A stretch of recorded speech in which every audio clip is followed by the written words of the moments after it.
Oke, Assalamualaikum warahmatullahi wabarakatuh. Kembali lagi pada podcast yang kedua, yaitu pertemuan kedua tentang analisa pasar bisnis digital. Nah, kemarin kita sudah membahas terkait dengan konsep-konsep bisnis digital, seperti apa sih digital bisnis itu, kemudian macam-macam dari digital bisnis, kemudian apa sih kelebihan dan kelemahan dari digital bisnis.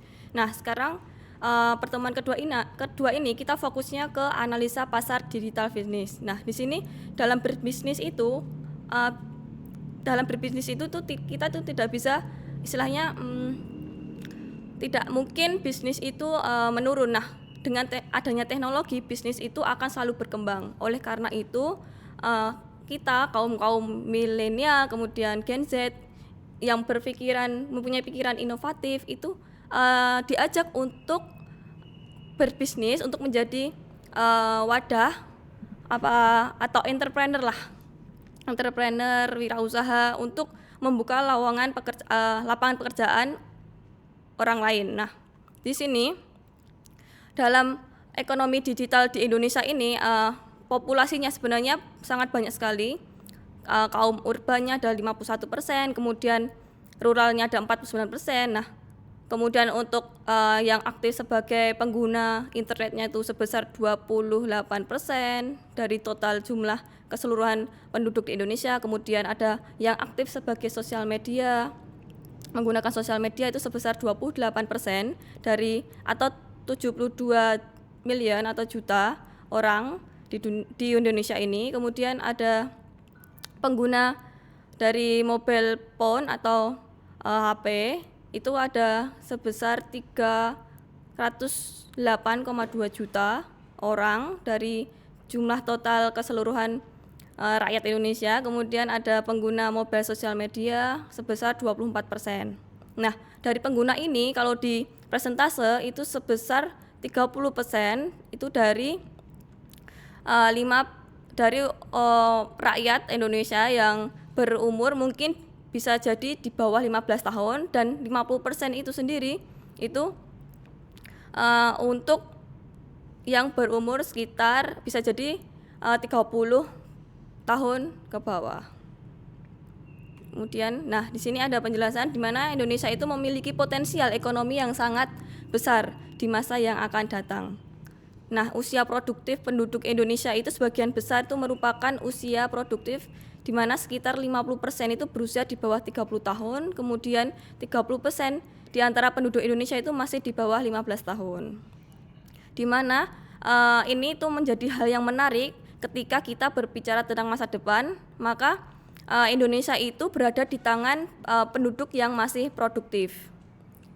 Hampir 80 juta itu penduduk Indonesia itu telah mengakses internet atau mereka itu menggunakan media sosial untuk berinteraksi.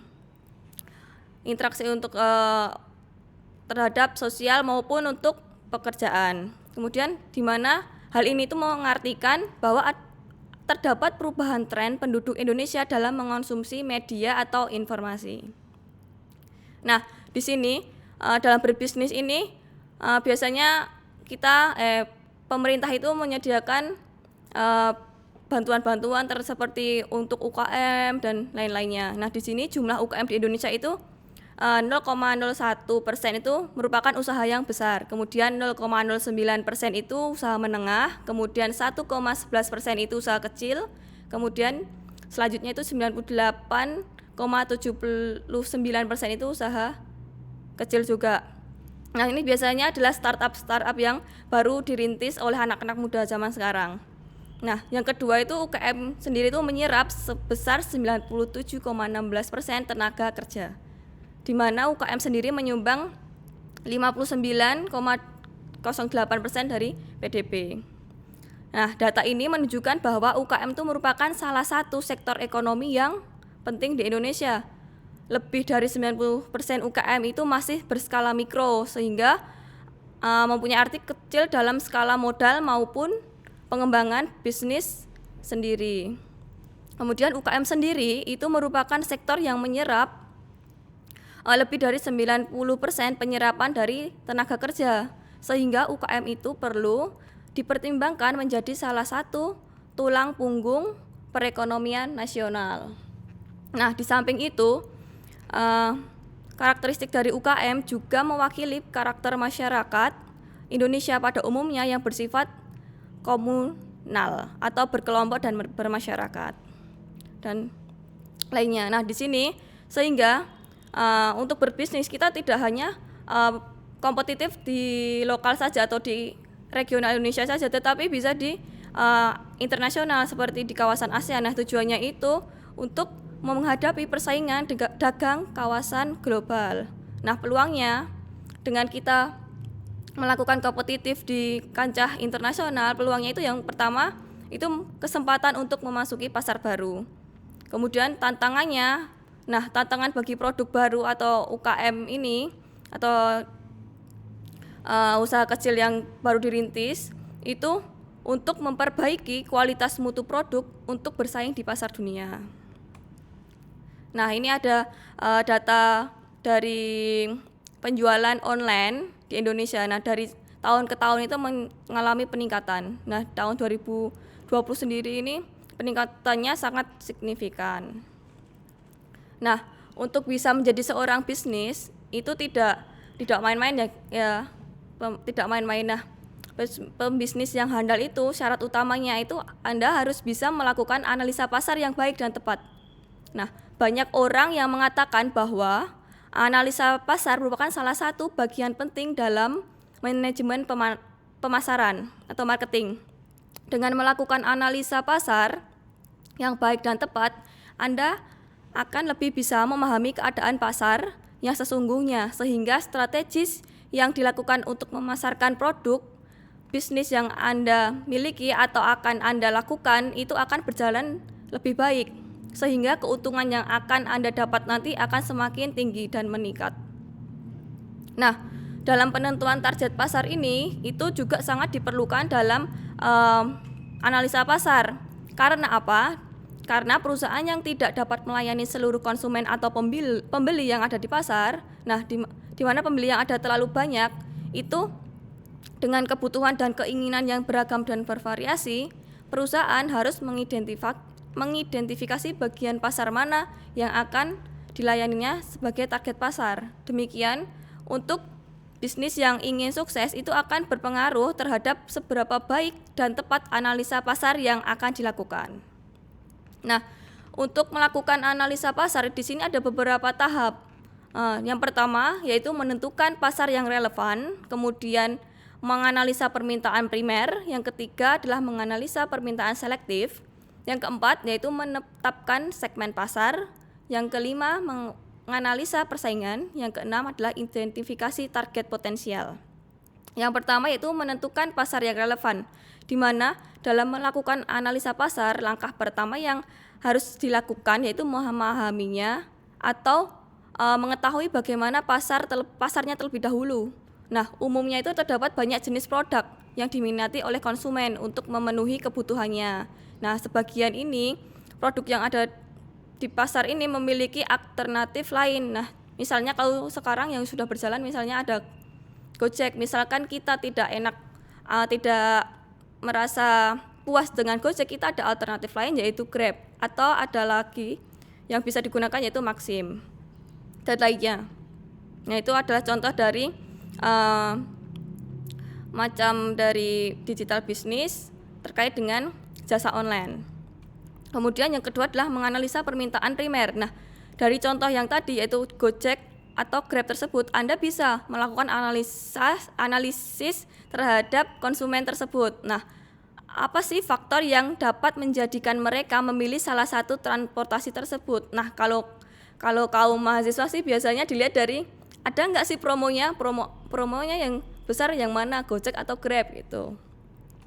Kemudian yang ketiga ada menganalisa permintaan selektif, di mana dalam langkah ini Anda harus bisa melakukan analisa terhadap konsumen yang loyal terhadap salah satu merek, apa yang menjadi dasarnya gitu.